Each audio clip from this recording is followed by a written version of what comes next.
سنت پر استقامت. نہ جانے اس وقت سنت کا معنی دنیا سمجھتی کیا ہے. سنت سے مراد صرف یہ نہیں کہ میں یہ کہہ دوں کہ میں اہل سنت والجماعت سے ہوں.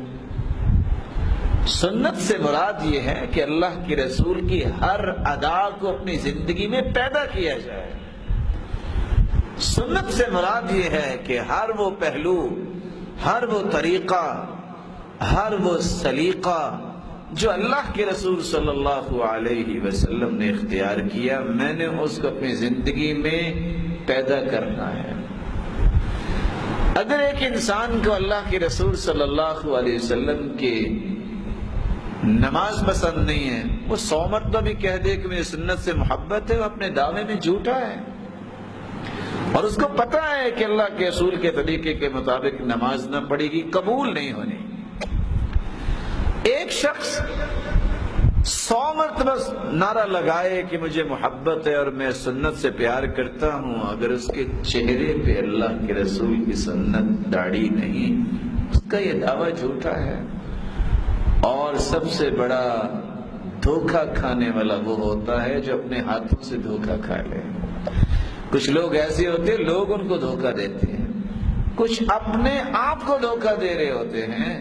وہ کون ہے کہ دعویٰ کچھ اور ہو اور عمل کچھ اور ہو.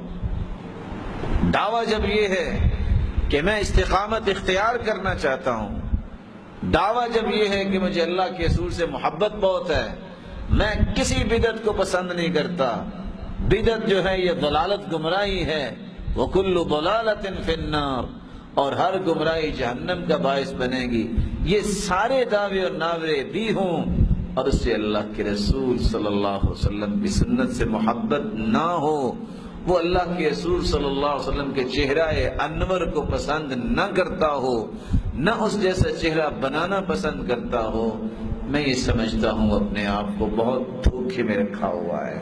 اور یہ کیسا دھوکہ ہے جو بڑا خطرناک دھوکہ ہے. اللہ رب العزت ہمیں سنت کی عظمت کو سمجھنے کی توفیق عطا فرمائے. آپ اس بات کو کس طرح دیکھیں گے کہ ثابت البنانی اپنے استاد انس سے کہہ رہے ہیں، اپنا سر مبارک قریب کرو، میں ان آنکھوں کو بوسہ دینا چاہتا ہوں جنہوں نے محمد مصطفیٰ کا دیدار کیا ہے. محبت ہے. جب کیسر و کسرا کے لوگ آتے، وہ دیکھتے اللہ کے رسول صلی اللہ علیہ وسلم اور صحابہ کو کہ وضو کے پانی کو نیچے نہیں گرنے دیتے، نیچے ہاتھ رکھتے ہیں، کوئی چہرے پہ لگا لیتا ہے، کوئی اپنے جسم پہ لگا لیتا ہے. جب وہ واپس گیا تو پوچھا بتاؤ، کہا اللہ کی قسم ایسا انسان دیکھے نہیں، اس کے تو وضو کا پانی ہو یا ان کا لعاب جو ہے وہ جب وہ تھوکتے ہیں وہ نہیں گرنے دیتے زمین پہ. اس طرح کی محبت تو میں نے آج تک دیکھی نہیں. اور صحیح بخاری کی روایت کاش کسی نے پڑھی ہو. اور روایت کیا ہے؟ ایک بال جو اللہ کے رسول کا تھا، آپ کو یاد ہوگا جب قربانی کے وقت اللہ کے رسول نے حج کے وقت بال اتارے، کوئی بال زمین پہ نہیں گرنے دیا، صحابہ نے بال سنبھال لیے. اور صحیح بخاری کیا کہہ رہی ہے کہ ایک بال مجھ سے جو کچھ ہے کو لے رہے اللہ کے رسول کا، مجھے ایک بال دے دے. اور آج اللہ کے رسول صلی اللہ علیہ وسلم کی فرامین ایک نہیں 22 روایات، ایک روایت میں نہیں 22 روایات اس بات کا تقاضا کرتی ہیں فاعف اللحا، تم داڑھی کو معاف کر دو. ان 22 روایات کے باوجود بھی اگر کسی کا دل سخت رہتا ہے، اسے اللہ سے توبہ کرنی چاہیے. اسے اکیلے بیٹھ کے سوچنا چاہیے میں کل کو کیا کروں گا. آج بالکل کمزور سا سکول ہو، کوئی اس میں کریکلم اچھا نہیں ہے، دروازے پہ جائے آئی ڈی کارڈ کے بغیر اندر نہیں جانے دیتے. جی ہمارا سسٹم ہے، مینجمنٹ کا آرڈر یہ ہے. ایک لمحے کے لیے سوچئے، قیامت کے دن اگر اللہ کے رسول صلی اللہ علیہ وسلم کی سفارش تو اس کے لیے ہوگی نا جو موحد ہوگا، جو مطیع ہوگا. اور آپ صلی اللہ علیہ وسلم کی سفارش کے بغیر تو جنتی بھی جنت میں نہیں جائیں گے. سفارش کی جو 8 قسمیں ہیں ان میں پہلی قسم یہی ہے، حساب ہی شروع ہوگا اللہ کے رسول کی سفارش سے۔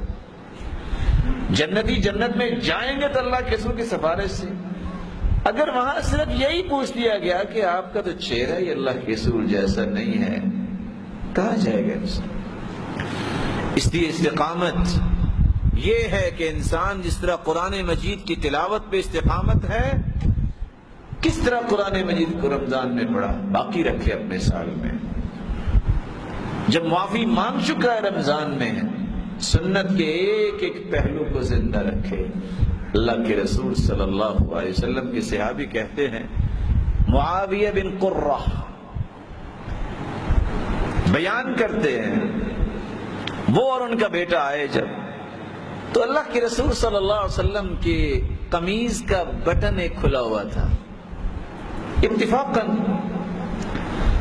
تو راوی کہتے ہیں، فما رأيت معاوية ولا ابنه في شتاء ولا صيف الا مطلقة ازرارهما، میں نے اس دن کے بعد سردی ہو یا گرمی، میں نے دیکھا کہ صحابی اور اس کے بیٹے نے یہ بٹن کھلا ہی رکھا ہے۔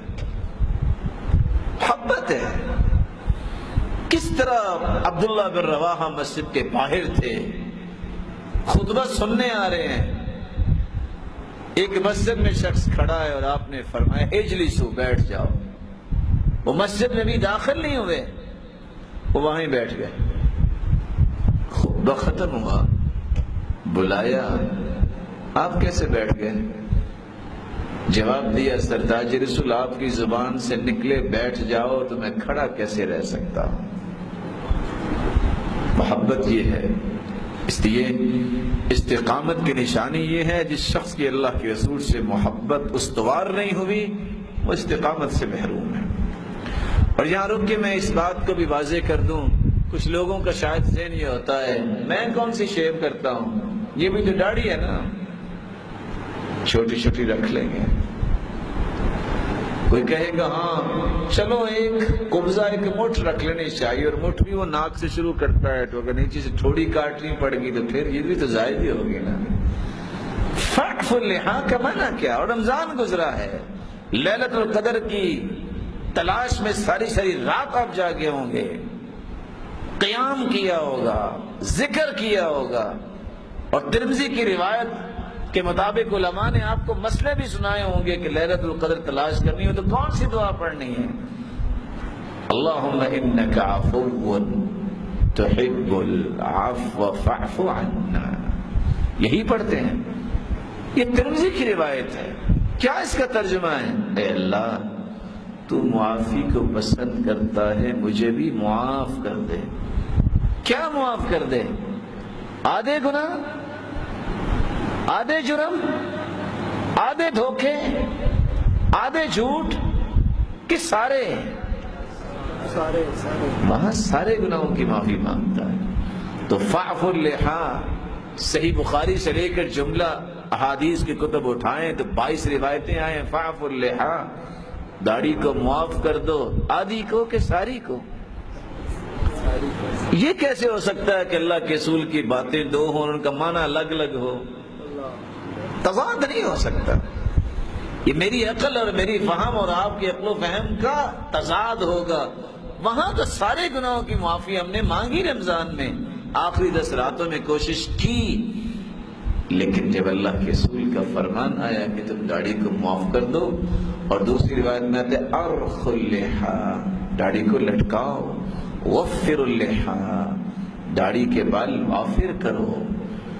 رسول اللہ صلی اللہ علیہ وسلم کے فرامین کے آ جانے کے بعد بھی اگر کسی بھائی کو یہ چیز پسند نہیں آتی اور چند چھٹانگ کے بال اپنے چہرے پہ نہیں رکھ سکتا، تو وہ کل قیامت کے دن گناہوں کی گٹھڑیاں اٹھا کے پل صراط سے کیسے گزرے گا؟